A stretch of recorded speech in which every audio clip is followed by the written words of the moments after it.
Once upon a time there was a young man who worked at a factory. His mentor, an old technician, taught him to talk less, do more, and never stop developing his skills in every aspect of the factory's operations. 10 years later the old man retired and the young man became a technician himself. He continued to do his work with the same dedication and diligence as he was taught. One day he visited his mentor. The old man saw that he seemed unhappy and asked what was troubling him. The young man sighed and poured his heart out. "I have been following your instructions exactly all these years. No matter what I work on, I keep quiet and focus on the job. I know I have done good work at the factory and I have learned all the skills that can be learned there. What I don't understand is that the guys who don't have my experience or capabilities have all been promoted while I am still making as little as I did before when I was your apprentice." The old man asked, "Are you positive that you have become indispensable to the factory?" The young man nodded yes. The old man paced back and forth to think. After a while he turned to the young man. "Must request a day off using whatever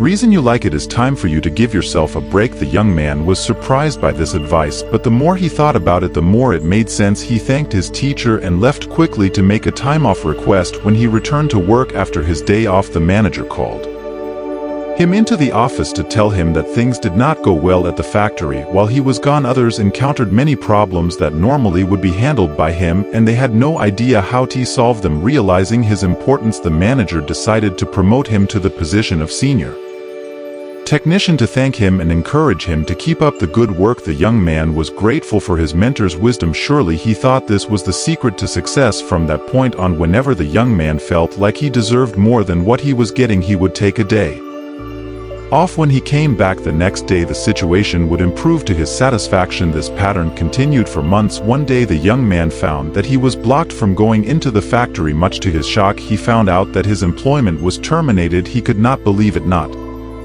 knowing what else to do, he went back to see his mentor to try to figure out how things had gone so wrong. "Why did I lose my job?" he asked with wounded pride. "Did I not do everything as you instructed?" "Actually you did not, because you heard only half the lesson." The old man shook his head. "You understood right away that no one pays any attention to a light bulb that is always on. It is only when it goes off that people suddenly take notice and realize they've been taking it for granted. You were so eager to apply this understanding that you left before hearing the second half." Second half began to dawn on the young man that perhaps he made a big mistake. What was the second half? The mentor spoke slowly to make his point. "The second half, more important than the first, is the realization that if a light bulb goes off frequently, then sooner or later it will be replaced with one that is more reliable. Who wants a light bulb that no one can count on to provide illumination? You see, in life, in your life, do you have friends and family members that you take for granted? They're always there for you. What happens if one day they are no longer there? Do not wait for such a day to suddenly realize how important they are. Give thanks today for the good fortune of having them in your life. Also, don't let yourself being taken for granted, but at the same time do your work and don't stop everything you do just because it doesn't go the way you want it to go. Find the balance in life, and life will reward you with giving you the balance back. This is There to Do Motivation Stories. Thanks for watching and stay blessed.